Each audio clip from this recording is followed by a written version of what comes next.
Okay, so the second big topic after confidence intervals is hypothesis testing. This is our big warm and fuzzy question for the exam. We need to be able to do the whole 5-step process and maybe answer some questions related to, what the heck this process is actually telling us. So it's not just, can I follow, monkey see, monkey do, follow the procedures that we're supposed to.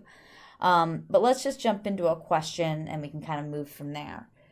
So when it comes to hypothesis testing, one thing we want to pay attention to is we're going to have an actual value that we're using as our hypothesized value, the thing that we are going to say, assume this is true, let's go to town and figure out what's going on in this problem. And we're going to have some evidence that refutes that hypothesized value, that leads us towards that alternative hypothesis that we're hoping to prove. So in this first example, we're claiming that 25% of residents an article claimed that 25% of residents in Texas do not have health care coverage. This is a claimed proportion. It's not the real proportion, right? So technically, I'm not going to call it a P. I'm going to call it this little P naught to say it's our claimed value. And then in a random sample, an N of 240, we found that 551 of them were uninsured. So there's our number of successes out of this sample of size 240. Is this sufficient evidence to reject the claim of 25% of people in Texas being uninsured? So we want to check this out. We've got all 5 steps. As I said on the test, you're going to see this. First things first, let's just quickly look and figure out what our P hat is. Remember, this is X over N.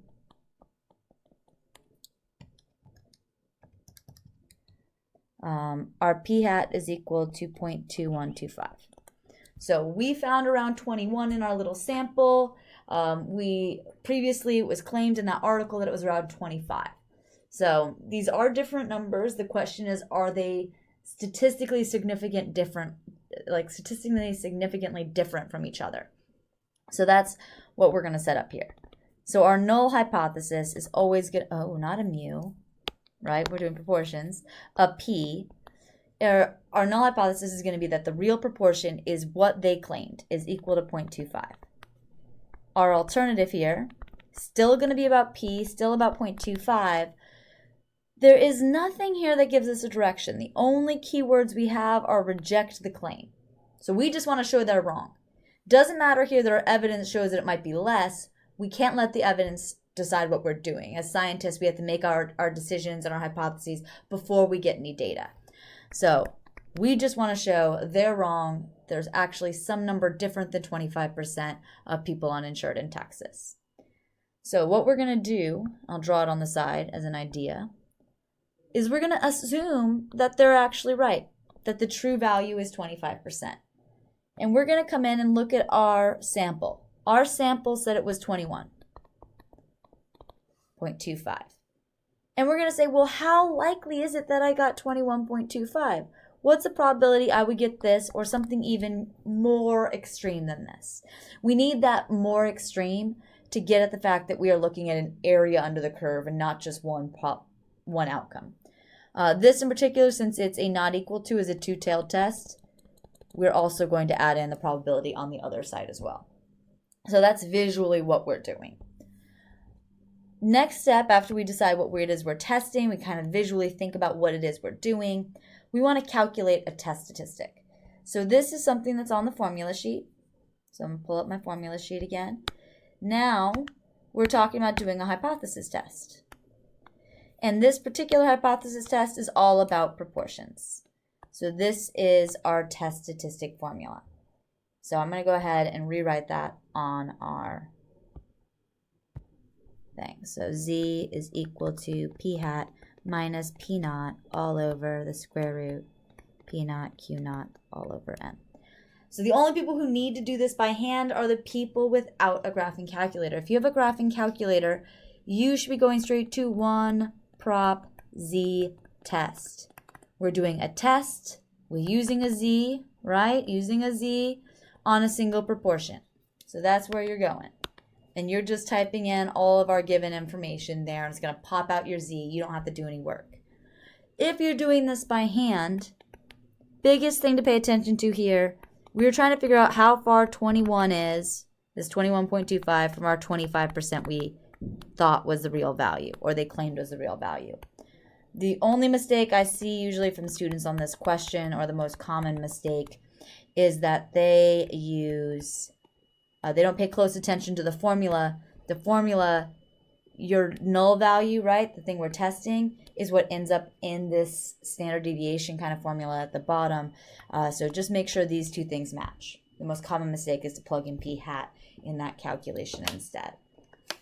So if you're doing this in the calculator, one prop z test, you input your null value of 0.25, your x of 51, your n of 240, you tell it it's a not equal to test, and your calculator just pops out, here's my p-value, it is 0.1797, and my z is negative 1.34.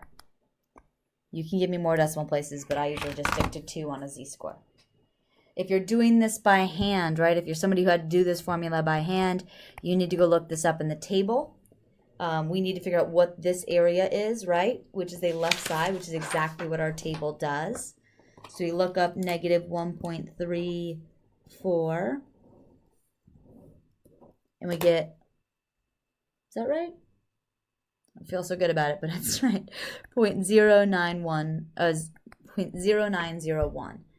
And since this happens to be a not equal to or a two-tailed test, right, we need both of these tails, we're going to multiply that by 2. Getting our p-value from the table is 0.1802. So a little bit of difference between the calculator and the table, but like I said, I will do both calculations when I do my answer key. So both people will be getting this right. Step D is where we both come back together now. Calculator and table people, we have the same thing. We need to make and justify our decision. So this is all about, is our p-value low enough that we get to reject the null? So in this case, our p-value of 0.1802 or 0.1797, how does that compare to the significance level of 0.05? Well, it's greater. So this is going to be a fail to reject the null situation, right? Sadness has happened. This is not what we're hoping for. We like to disprove people. We're kind of jerks as statisticians. So when we come to our interpretation, since we failed to reject the null, we didn't get to reject this. It could be 0.25. It's really not that unusual to get out 21% if the real percentage is 25. We have to say something about that. And we can't say that we accept and say that it's actually 25. Our belief is still that it's different, right? It's probably something closer to 21 in our heads. But we can't say that this is wrong, because in terms of probabilities, it's quite possible that that is correct. So what we have to write is, there is not enough evidence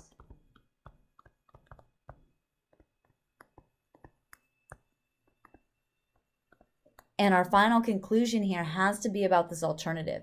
I still believe that it's not 0.25, but I have to say I didn't have enough evidence to show that. So in this case, you can kind of go again to that final sentence and use it a little bit. It says, is this sufficient evidence? So I could write, this is not sufficient evidence to reject the claim of 25% insured. As long as that matches up with our alternative, we can use that at the end of our sentence. So there's not enough evidence to reject the claim of 25% uninsured. And I might even add a little bit more. This was technically about Texas, right? Not about everybody, so we should probably put that in there to be more specific. I also could have written, there's not enough evidence to conclude that the true proportion of Texans who are uninsured is not equal to 0.25. So there's a lot of ways to have written this, but usually that last sentence is a pretty good place to go. All right. Other things we could have questions on. Let me go ahead. I'm going to skip 2 for a second. I'll come back to that when we do the kind of everything, and we'll just do another 5-stepper this time for proportions, for means instead of proportions. So this question says, a recent article stated that car owners drove an average of 3,500 miles. So we have an average, and it's in a statement about a recent article. Nothing here to say it's our sample or evidence. This is likely the thing that we're going to test, our mu naught, so to speak. If you're not entirely sure, you can just wait till later to come back and define it. A random sample of 26 cars, okay, there's my n is 26, found a mean, okay, so we're talking about means again. This mean is in the same sentence as sample and my sample size. So this mean is going to be my x bar.